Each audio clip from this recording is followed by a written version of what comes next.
Hola, vamos a abrir un espacio de reflexión, por supuesto siempre recordando que no los insumos que se dan en estos materiales que son para el debate, la discusión, para la construcción colectiva con las personas, ya sea en un ambiente, ya sea en una comunidad, en una escuela, con maestros, maestras, mamás, papás, estudiantes, con miembros de los grupos comunitarios que hay construyéndose en este momento en el país, recordando siempre que no son verdades absolutas, pero sí abrir la reflexión con conciencia y conocimiento de los procesos que estamos viviendo, que hemos vivido y hacia dónde vamos como nación.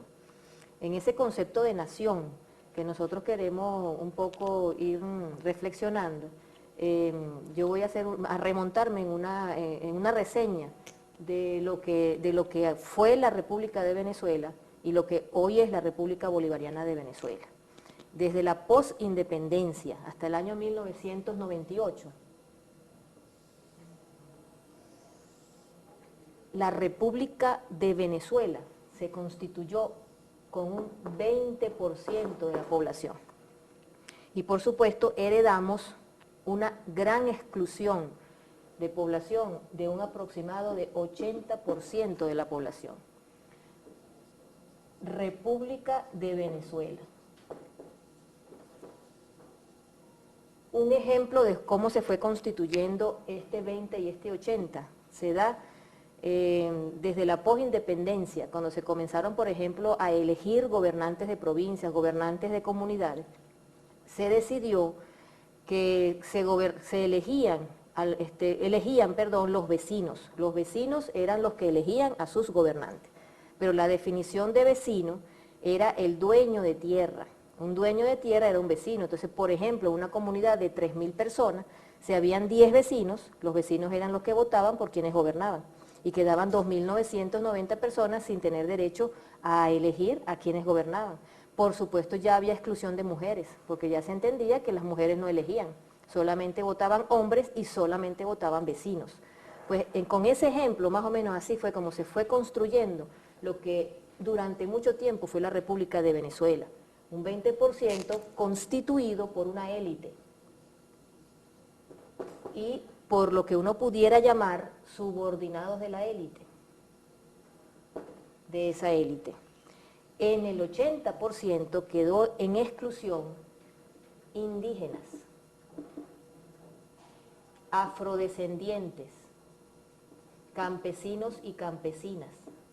Quedó todo lo que es ¿cómo se llama? El trabajador venezolano, el trabajador que le trabaja, por supuesto, a esta élite. Entonces, estos indígenas, afrodescendientes, campesinos, trabajadores del campo y de la ciudad, corresponden todo un contingente humano de excluidos de la República de Venezuela. Un ejemplo muy sencillo lo entendimos cuando en la misión Identidad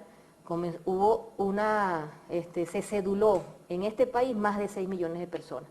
Entonces, aquí se habló, por ejemplo, de una democracia política, pero cuando nosotros reflexionamos qué cantidad de gente vota y qué cantidad de gente no tenía ni siquiera una cédula de identidad, aquí en este país no ha habido ni siquiera democracia política en la República de Venezuela. En este país llegó a haber un 70% de abstención, pero de el 20% que votaba. Es decir, que el 70% del 20% no votaba, aparte de la cantidad de personas que no tenían ni siquiera una partida de nacimiento, ni siquiera una cédula de identidad. Entonces, seguimos ilustrando lo que significa la República de Venezuela constituida por un 20%.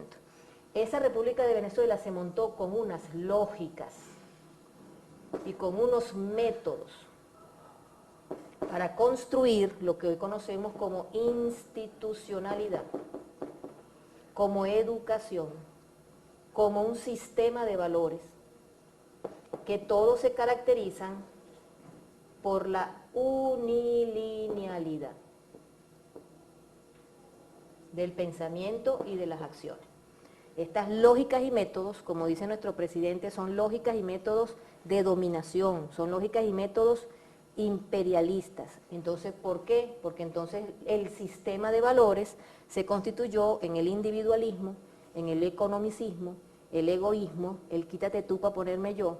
Entonces, por supuesto, el que podía tener acceso a los derechos en este 20% de élites y subordinados, tuvieron que subordinarse a estas lógicas, a estos métodos, a este sistema de valores y a esta concepción del mundo unilineal. Aquí no hay sistema de valores, sí. Aquí en el mundo indígena, en el mundo afrodescendiente, en el mundo campesino, en el mundo del pueblo venezolano, hay también un sistema de valores. También tienen sistemas de valores. Aquí también hay educación, pero por supuesto bajo un enfoque multilineal.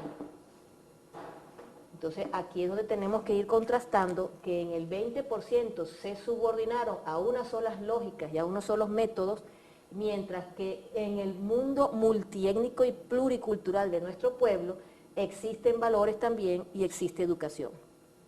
¿En qué podemos diferenciar? El individualismo con respecto a un pueblo que vive de convivencia. Nosotros tenemos herencia y raíz de convivencia. Nuestro pueblo, nuestros abuelos y nuestras abuelas nos enseñaron, donde comen dos, comen tres. Nuestros abuelos y abuelas nos enseñaron, échele agua al sancocho que llegó visita.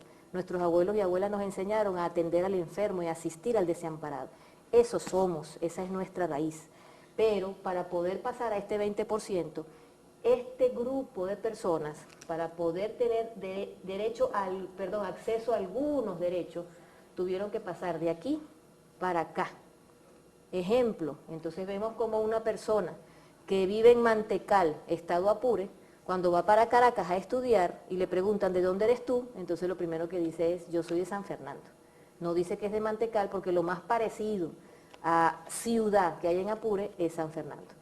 Y así igualmente podemos ver entonces cuando le dices a un pescador que no es alguien en la vida, le dices a un pescador que vive abajo porque no estudió.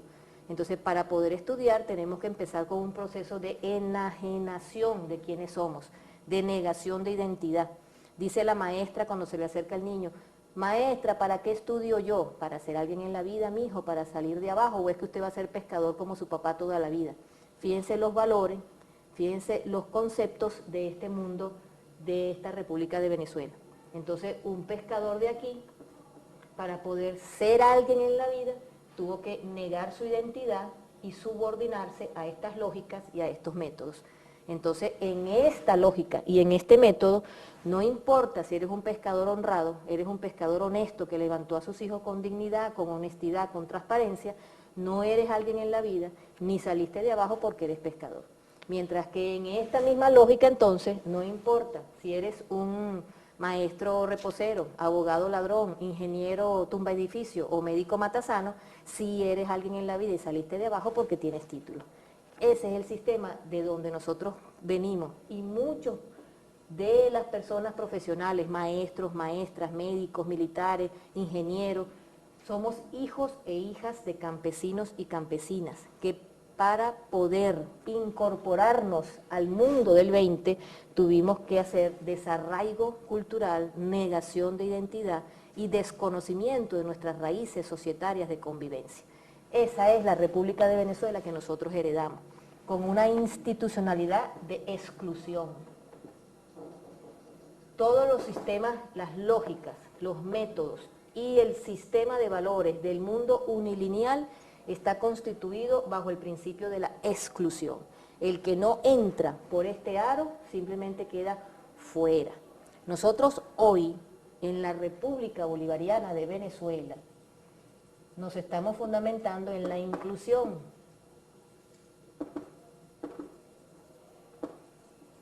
Pero la República Bolivariana de Venezuela no se está gestando, y oigan el verbo, gestando, está emergiendo, pero no se está gestando y emergiendo aquí, bajo estas lógicas y estos métodos.